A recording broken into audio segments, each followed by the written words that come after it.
And what's your reaction to that report? Well, Sal, I'm getting so excited about this Tarik Skubal stuff that, like, if the Mets or Yankees don't get him, it's going to be a crushing disappointment, right? Look, who knows if they're going to trade him? I mean, they've been in the playoffs the last 2 years, so they do have a good team, a contender, and you don't usually get rid of your number one if you think you can win the next year.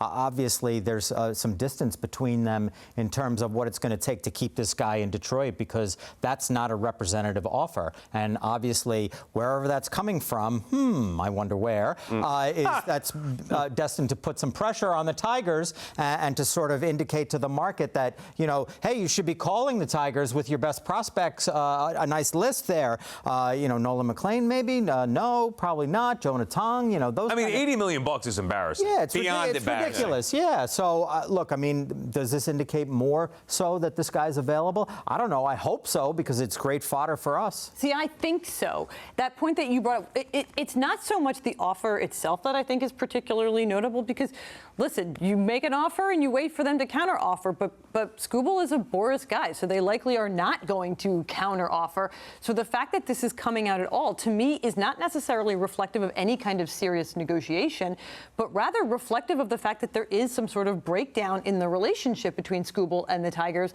and that the Skubal camp is feeling like we want to get out ahead of maybe fan sentiment regarding him getting traded. They want to get out ahead of the fact that, like, this is not a serious offer. This team was not committed to him, at least not long term. And so that's why, even though, of course, he doesn't have any, you know, control over whether he gets traded, but to me, this feels like messaging around the fact of, one, this guy is maybe available, and two, don't be mad at him if he ends up getting traded, because they made him an embarrassing offer, and that's why this went down, which is a change of heart for me. I really thought when we were first talking about these Tarik Skubal rumors that there was no way they were going to trade him, because it's not just like, oh, you got to keep your guys if they're good, you know, Pirates, Paul Skeens.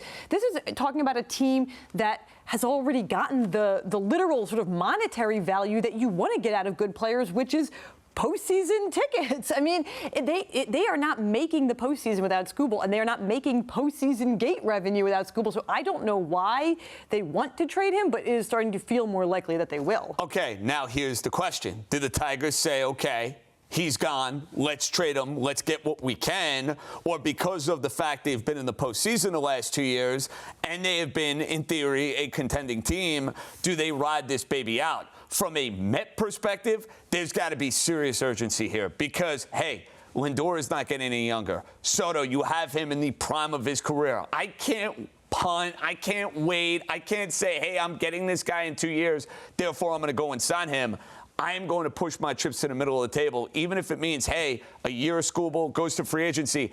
I have the ability to go and flex financially to make him the highest offer to go and keep him. I'm not wasting any time. If I can get this guy, I'm getting him. Yeah, it's as simple as this. When a pitcher or player, but in this case pitcher, of that caliber becomes available, you do everything you can to go get him. In this particular case, it's a specific need for the Mets. It's a no-brainer. I don't care what it takes outside of McClain. That would be reckless because the 1 year under control for Skubal. But if the Tigers are foolish enough not to pay him and trade him, which it seems like they're going to have to, then the Mets better be pouncing